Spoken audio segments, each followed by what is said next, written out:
So it is Friday, July the 4th, in the year 2025. It's just around 10 minutes to 1. We're hovering around 82 degrees. Today's high is supposed to be 85, still in the month of summer. It's 249 years of independence from Great Britain. And I remember this time last year, in the night, in the evening, we had a lot of fireworks in this particular block. And we're anticipating a lot of fireworks here tonight. I'm going to be sorry for those animals, especially those dogs. Quite a number of people have dogs here for pets, and I'm going to be very sorry for them. For those of the uninformed, the original 13 colonies, Britain had the original colonies for 150 years. And if I could rattle off some of the names of the original colonies, Delaware, Virginia, Georgia, New Hampshire, New York, New Jersey, South Carolina, North Carolina, Pennsylvania, Connecticut. All of that I learned in my GD. A lot of activities are going on today. There's the big fireworks in the Brooklyn area, but the distance to get there, to cover those things is not easy. The trains you have to take, the trains are congested with people, and coming back is a nightmare. And of course, a lot of stuff going on, musicals, different barbecues. People are flown from one state to another to meet up with relatives and that kind of stuff.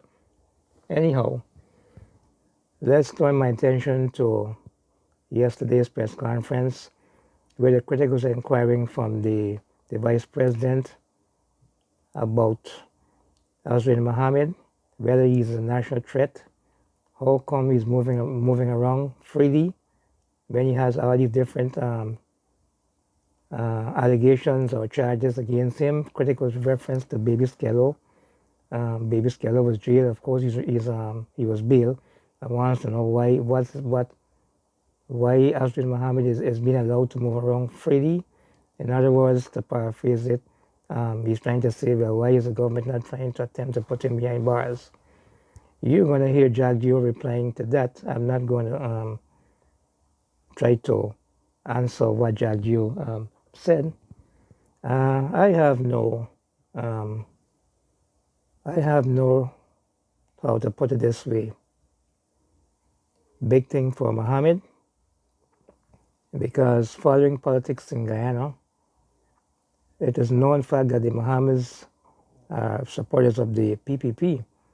In one of those local government elections, Shell Mohammed, the father, was elected as a councillor in the Eccles area, if I could remember.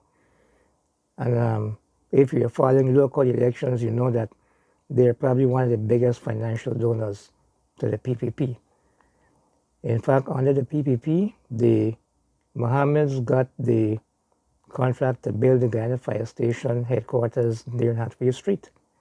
Millions of dollars.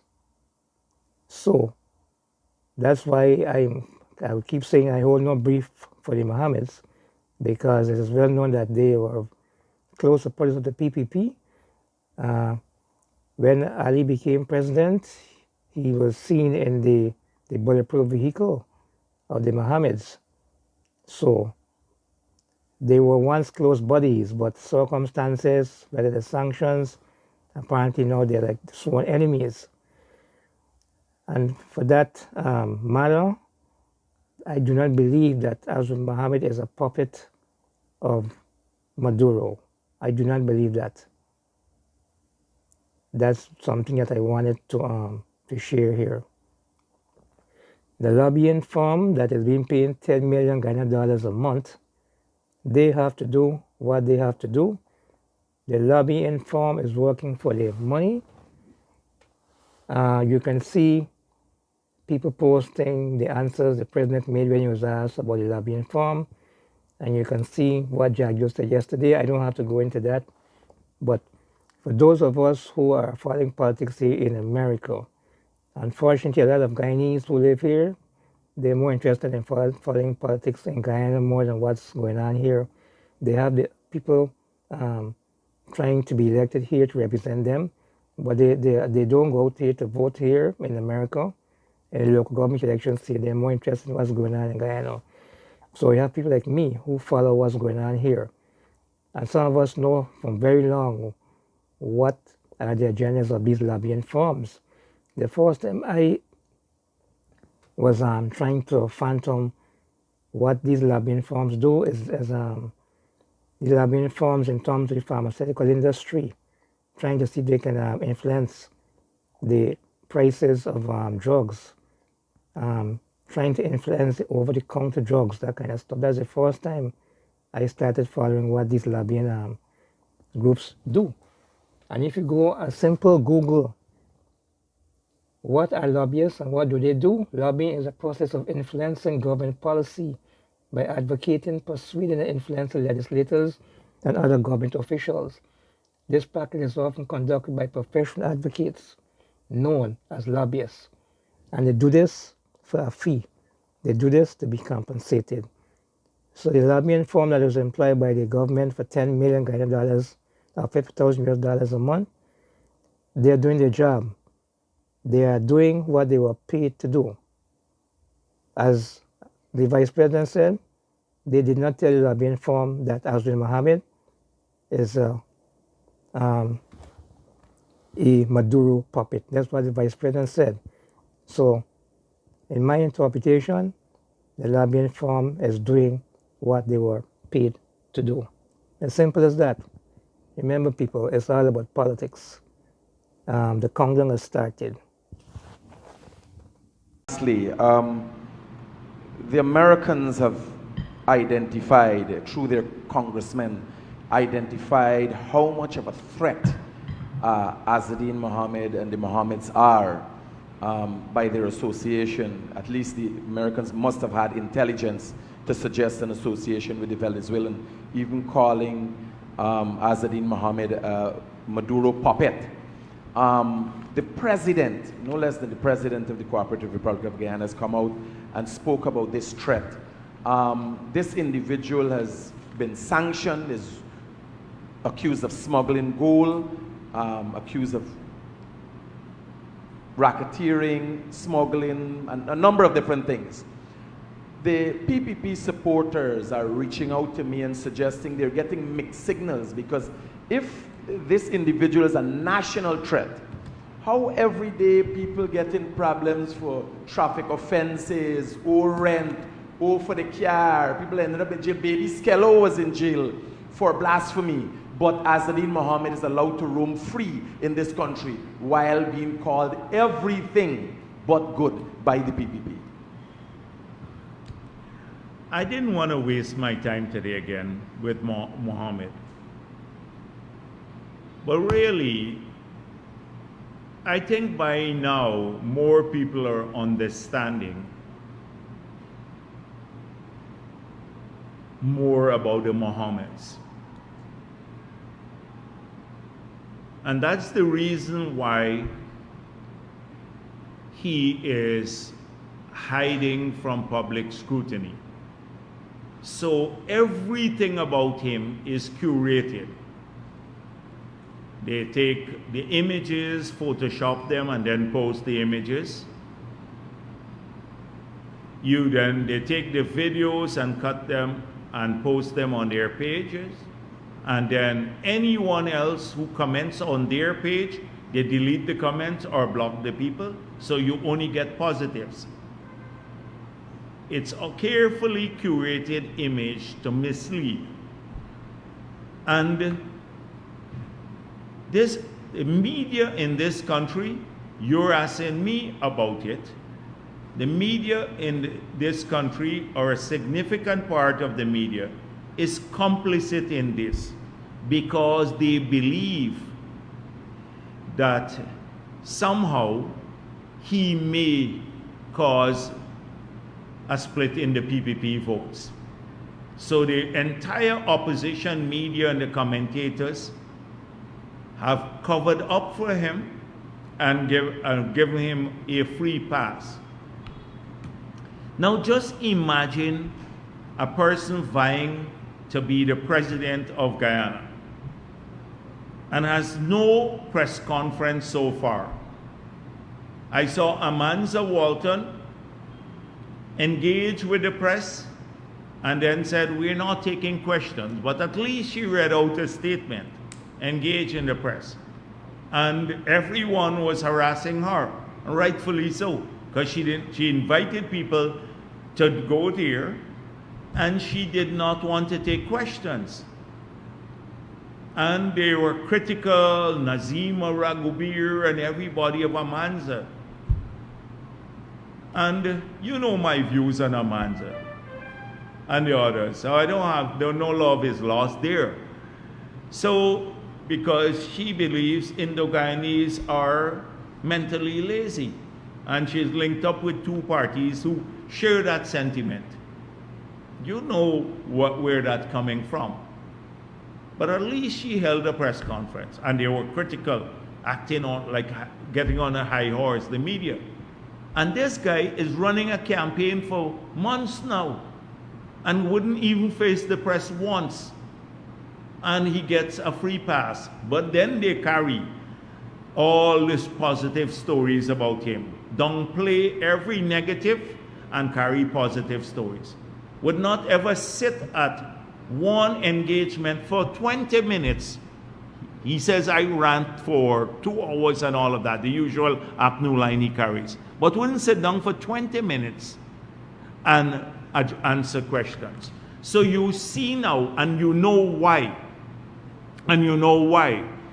Ian Allen, who was invited by him to go and cover his visit, he didn't invite Guyanese media. He invited a Trinidadian media man to go and meet him behind some mountain, well, meaning in a far off place, in one of the riverine areas, hoping he could get another curated appearance and get coverage, because Ian Allen has broad coverage around the Caribbean.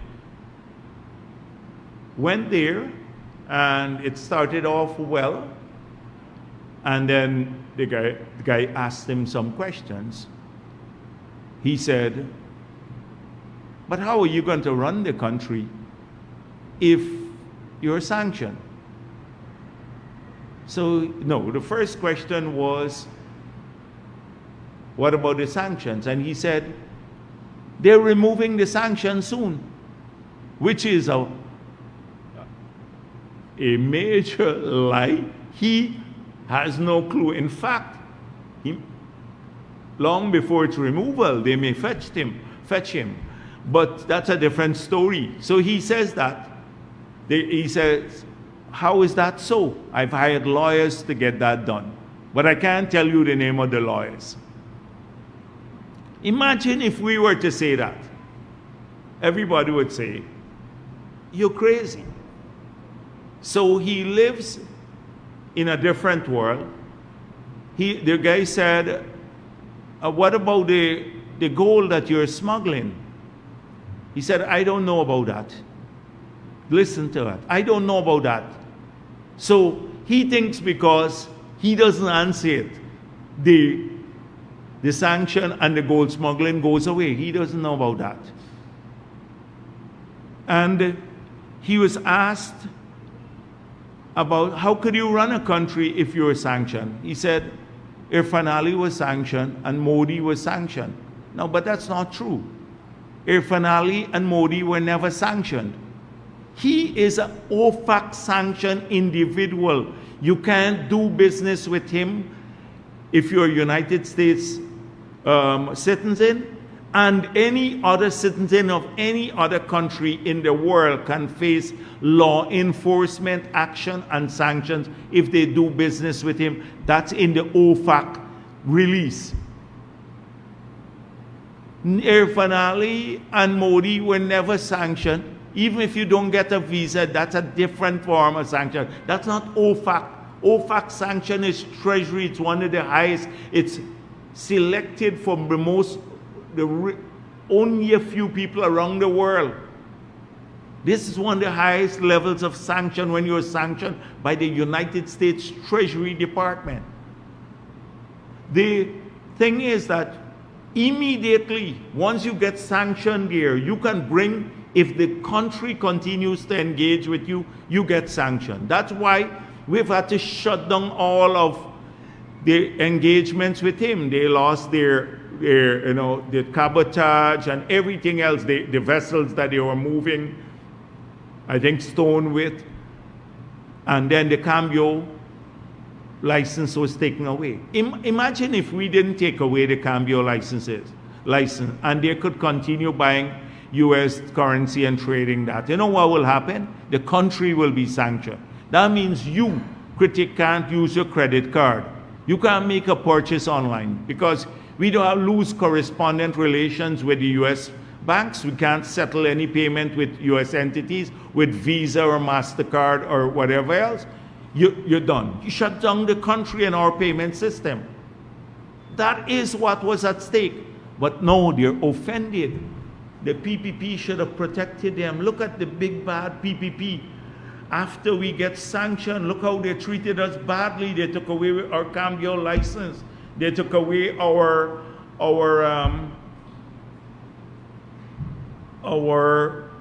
gold mining leases and permission to transport the stone. So they wanted us to continue operating with them as per normal, as though they were not sanctioned. So it wasn't, the fallacy of it all is that the PPP is opposed to them and took away all of these things because he is running and poses a threat to the PPP.